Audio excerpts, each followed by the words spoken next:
जैसे किसी शक्ति को नष्ट किया जाता है, कोई शक्ति परिवर्तित की जाती है। जैसे अभी आपके पास पहना हुआ कोई गहना है और इसको आप नया बनाना चाहते हैं, लगता है पुराना हो गया या अशुद्ध हो गया, कुछ भी, ये टाका ज्यादा लगता है उसमें, आपको लगता है इसको नया बनाना है, तो आप सुनार के पास ले जाते हो। सुनार क्या करेगा? उसको गलाएगा।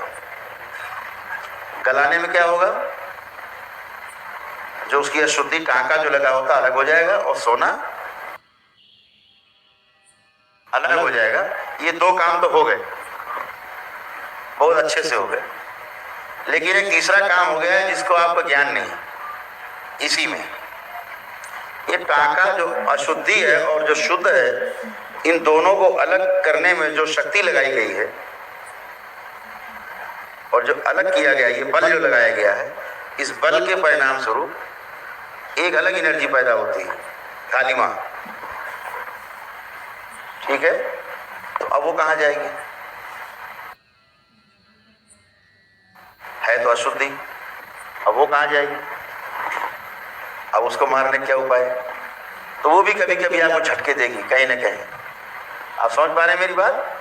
जैसे आज आपने हवन किए, एक साथ हजारों लोग हवन कर रहे थे, अद्भुत दृश्य था। इस धरती में वे दृश्य देखने को नहीं मिलते जो करौली सरकार के दरबार में आप करते हो ना रोज। ये दृश्य कहीं देखने को नहीं मिलते, बड़े बड़े दरबारों में नहीं मिलते।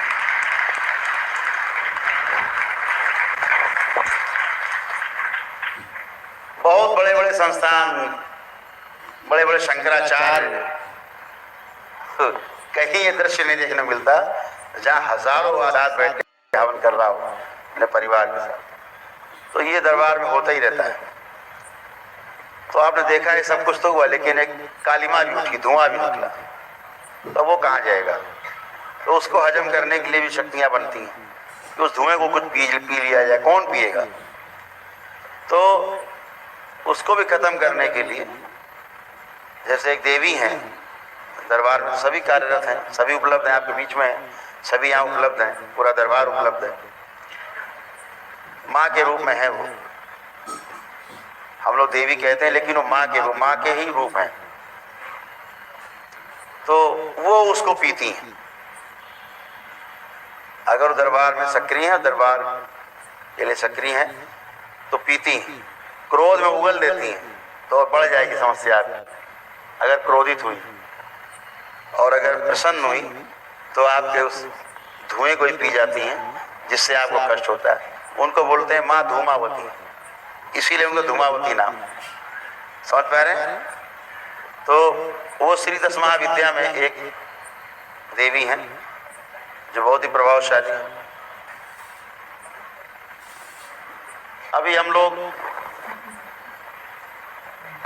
गए थे, एक स्थान है वहां, तो लोगों ने क्या कर रखा है, चारों शक्तियों का असंतुलन करके रखा हुआ है पूरी सृष्टि में।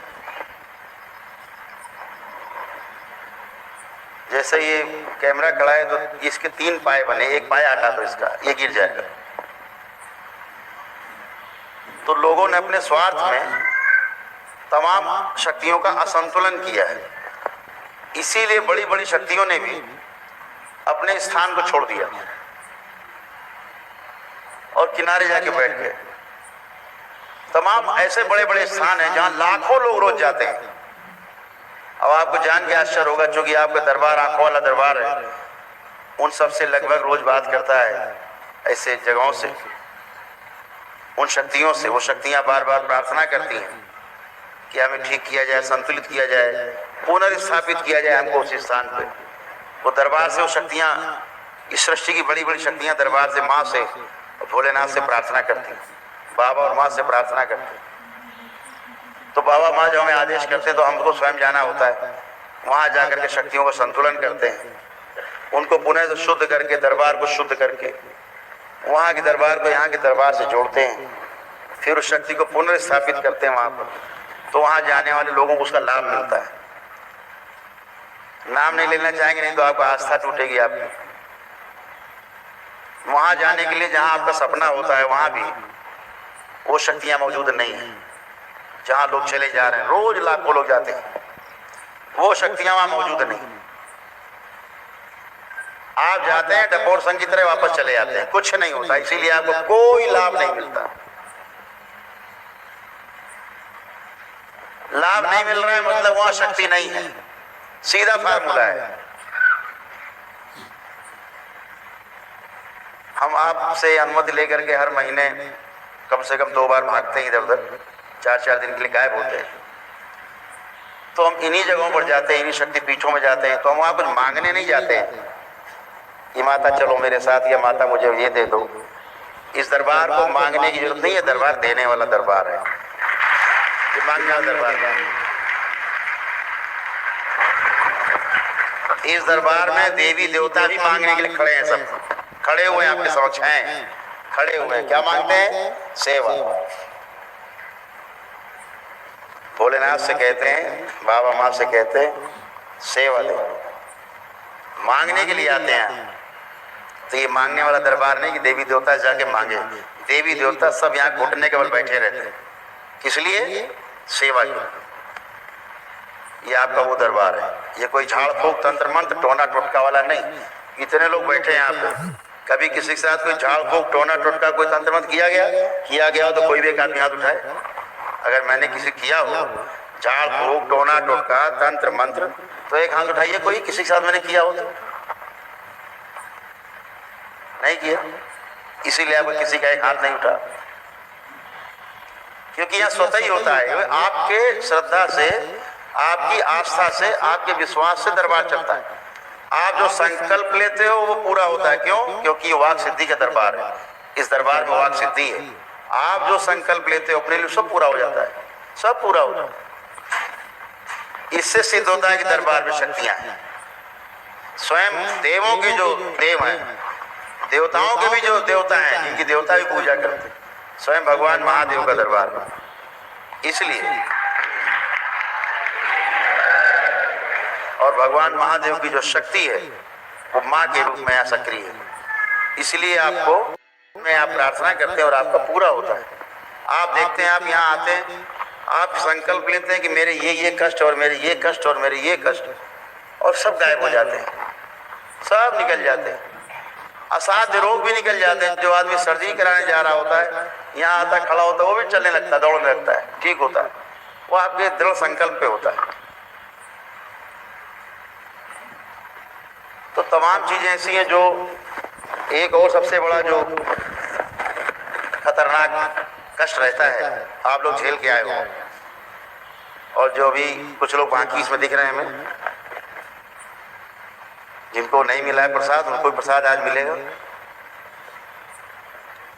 जब कहा जाता है कि बहुत से लोग यहाँ बैठे हैं जो आंख बंद करेंगे और सर्प देखना चाहेंगे तो सर्प उन्हें दिखाई देगा, लेकिन जब दरबार की उस शक्ति का प्रयोग होगा तो आप लाख कोशिश कर लेना, शक्ति प्रयोग के बाद, पुण्य मिलने के बाद आप पूरी कोशिश कर लेना कि कोई सांप आप देख भी सकें। आप आंखों में अपने आंख बंद करके आप कोई सर्प नहीं देख पाएंगे। जब कोई सर्प ना देख पाए तो समझ लेना कि सर्प दोष समाप्त हो गया है।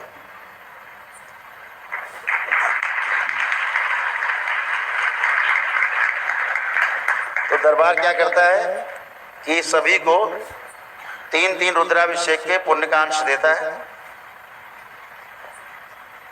जिससे आपके सर्पदोष और श्राप सब नष्ट होते हैं। और एक विष्णु सहस्त्र नाम के जप का पुण्य देता है, उससे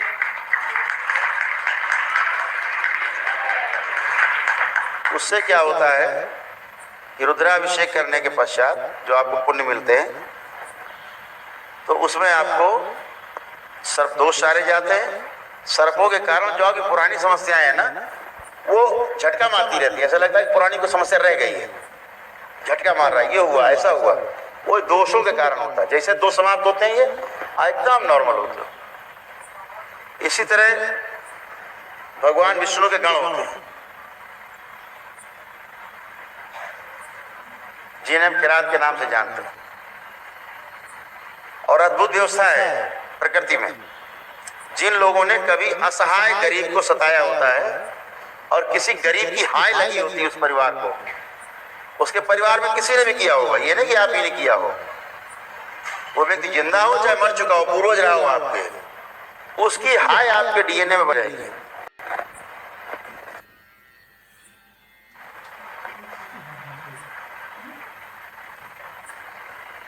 और कहीं भी गए कि हाय बड़ी गरीब की,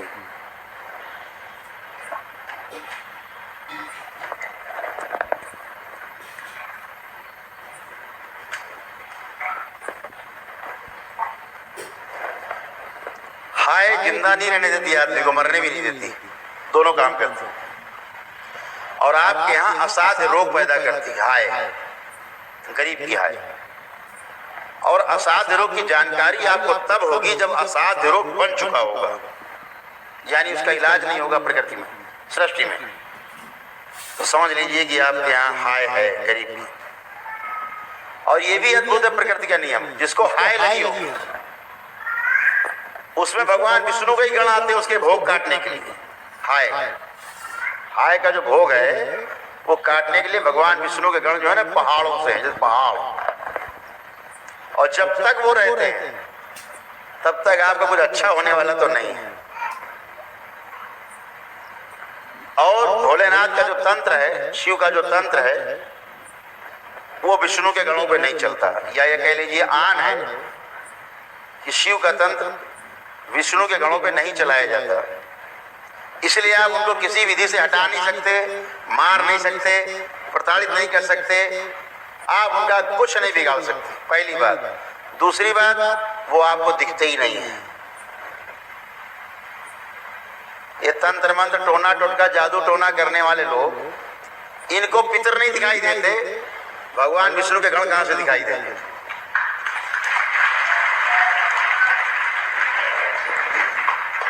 तो समस्या बनी रहेगी, लेकिन उसका कोई उपचार नहीं होता। लेकिन इस दरबार में आपके पहले एक विष्णु सहस्त्रनाम के जप के लिए 6 से 7 दिन लगते थे और 10 से 11 ब्राह्मण लगाते थे शुरू में। तो उनको प्रसन्न करके ही वापस भेजा जा सकता है आपके डीएनए से निकाल के। तो कम से कम 6-7 दिन चलता था और 10 से 11 ब्राह्मण जप करते थे प्रतिदिन, सुबह से लेकर शाम तक।